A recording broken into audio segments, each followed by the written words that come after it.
Hey there, fellow soil enthusiasts. When I first dug my hands into that virgin patch of earth behind my house 7 years ago, I was bursting with excitement and armed with nothing but Pinterest dreams and boundless optimism. Fast forward to today, and while my garden has become my sanctuary and greatest teacher, I can't help but chuckle at all the rookie mistakes I made along the way. If you're standing at the threshold of your gardening journey, or maybe you're a few seasons in and wondering why things aren't quite clicking, this article is for you. These 10 insights would have saved me countless hours of frustration, money, and more than a few tears over wilted dreams. Consider this your friendly neighborhood gardener passing along the wisdom that only comes from getting your hands dirty, literally and figuratively. I used to think soil was just dirt, something plants sat in while I focused on the important stuff like watering and fertilizing. Oh, how wrong I was. Your soil is a living ecosystem teeming with billions of microorganisms, and understanding this changed everything for me. That first spring I planted my tomatoes in what looked like perfectly fine dirt, only to watch them struggle and produce lackluster fruit.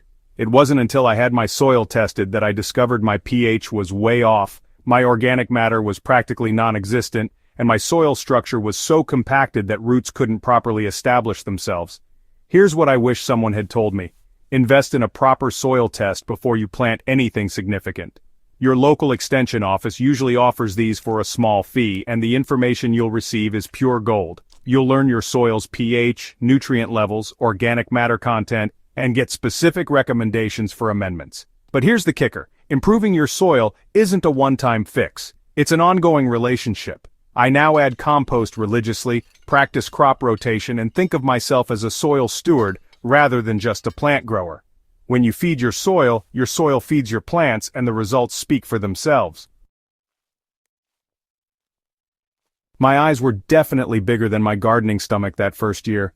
I mapped out a massive 20 by 30 foot plot, convinced I'd be harvesting enough vegetables to feed the neighborhood. By mid-July I was overwhelmed, exhausted, and watching half my crops bolt to seed, while the other half got devoured by pests I didn't know how to manage. Starting small isn't about limiting your dreams, it's about setting yourself up for success. A well-maintained 4x8 raised bed will produce more food and satisfaction than a neglected quarter-acre plot. You'll learn the rhythms of your space, understand how much time different crops require, and build your confidence without burning out. I recommend new gardeners start with just 3 or 4 types of vegetables they actually enjoy eating. Master those, understand their growing requirements, and then expand gradually. Each season you can add a new bed or try a few new varieties.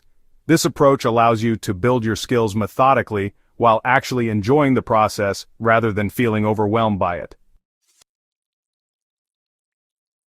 This one took me years to truly understand, and I killed more plants with kindness than I care to admit. I was that person with the hose every evening, giving everything a light sprinkle because I thought I was being attentive. In reality, I was training my plants to be shallow-rooted and dependent. Deep, infrequent watering encourages roots to grow down into the soil where they can access nutrients and moisture even during dry spells. When you water lightly every day, roots stay near the surface, making plants more susceptible to stress and requiring constant attention. Now I water thoroughly 2 or 3 times a week, depending on rainfall and temperature. I use a moisture meter to check soil depth. If it's moist 2 inches down, I wait. My plants are stronger, more drought tolerant, and honestly, I spend less time with the hose and more time enjoying my garden. The mulch game changer deserves a mention here too. A good layer of organic mulch around your plants retains moisture, regulates soil temperature, and suppresses weeds. It's like giving your garden a protective blanket that does half the work for you. I spent my first spring frantically planting everything at once in April, convinced that getting an early start would give me better results. Instead, I watched my warm season crops sulk in the cold soil while my cool season vegetables bolted as soon as the weather warmed up. Understanding your local climate and frost dates is crucial, but it goes deeper than that. Every microclimate in your yard might have different conditions. That spot against the south-facing wall might be ready for tomatoes 2 weeks before the area near the fence. The low spot where cold air settles might need protection long after the rest of your garden is safe. I now keep a detailed garden journal noting when I plant, when things germinate, first harvest dates, and when various crops finish for the season. This personal database has become invaluable for timing future plantings and understanding the unique rhythm of my specific garden space. Succession planting was another revelation. Instead of planting all my lettuce at once and having more than I could use for 2 weeks followed by nothing, I now plant small amounts every 2 weeks throughout the season. It's a simple concept that ensures a steady harvest rather than feast or famine. My first encounter with aphids sent me into a panic. I immediately reached for the strongest pesticide I could find, thinking I needed to eliminate every pest immediately. Not only did this approach harm beneficial insects, but it also created a cycle where pest problems kept returning stronger than before. Learning to work with nature rather than against it transformed my garden experience. I now encourage beneficial insects by planting flowers throughout my vegetable beds, maintain habitat for pest predators, and view some crop loss as the price of admission to a healthy ecosystem. That doesn't mean I don't take action when needed, but my approach is more measured and sustainable. I've learned to identify beneficial insects versus harmful ones, understand which pest damage is cosmetic versus truly problematic, and use targeted organic solutions when intervention is necessary. The key insight here is that a perfectly pristine garden often indicates an ecosystem out of balance. Some holes in leaves and the occasional aphid colony mean your garden is part of the larger web of life, which ultimately makes it more resilient and productive. Knowing you're in Zone 7B is helpful, but it's just the starting point for understanding what will thrive in your specific garden.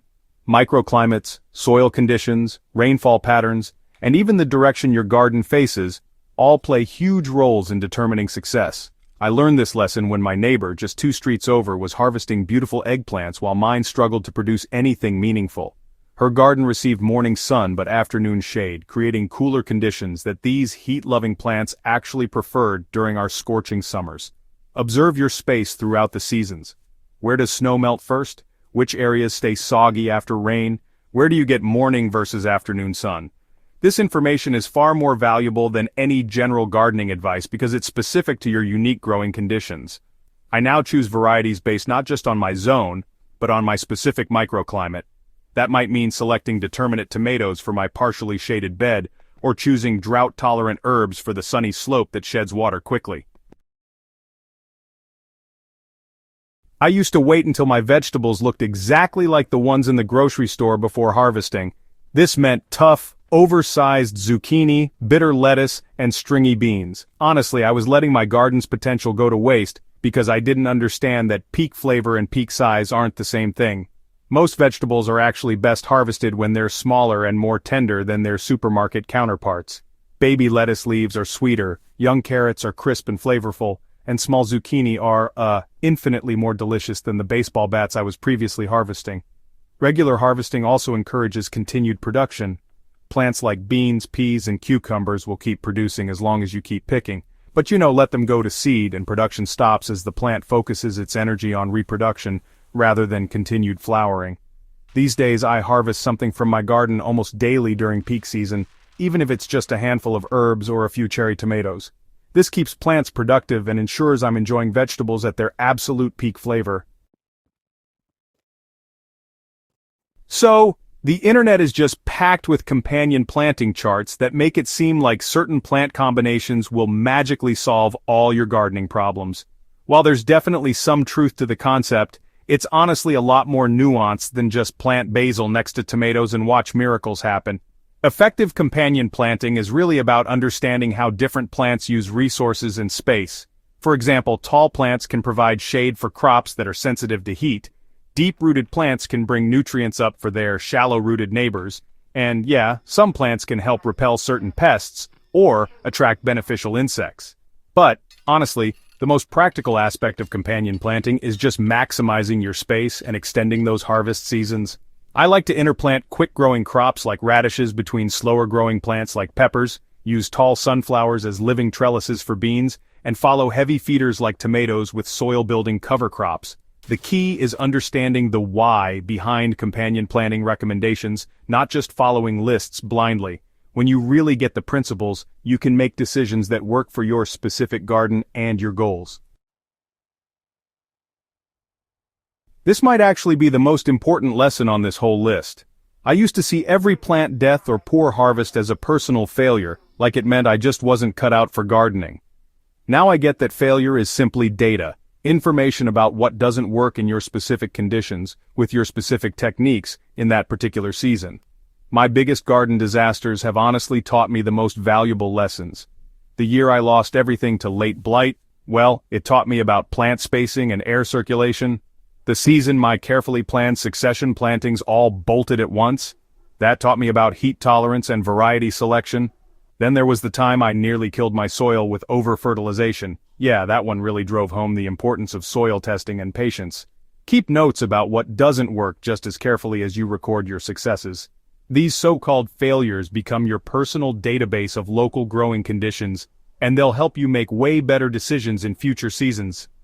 Every experienced gardener has a collection of spectacular failures, they just don't always talk about them. Maybe the most valuable insight I can share is that gardening is a long-term relationship with your land, your plants, and honestly yourself. That first year, I expected immediate, picture-perfect results and felt super frustrated when reality didn't match my expectations. Great gardens, though, are built season by season, year by year. Your soil improves gradually with each addition of compost. Your understanding of your specific microclimate develops through observation across multiple seasons, and your skills, they grow with every challenge you face and overcome. I'm now in my 7th season, and my garden still surprises me, still teaches me, and still humbles me with unexpected challenges. But that's exactly what makes it endlessly fascinating and rewarding. The garden I have today looks nothing like that first ambitious plot. Not because I gave up on my dreams, but because those dreams evolved right along with my knowledge and experience. The most successful gardeners I know share one big trait. They're perpetual students. They observe, experiment, adapt, and always stay curious about the intricate world happening in their own backyard. Embrace this mindset, and you'll find that gardening becomes not just a hobby, but a lifelong journey of discovery and growth. So, are you ready to start your own Soilsage journey? Go ahead and subscribe to Soilsage Chronicles for more hard-won gardening wisdom. And hey, share this article with fellow gardeners who might benefit from these insights. Remember, every expert was once a beginner. The difference is they just never stopped learning. Happy gardening!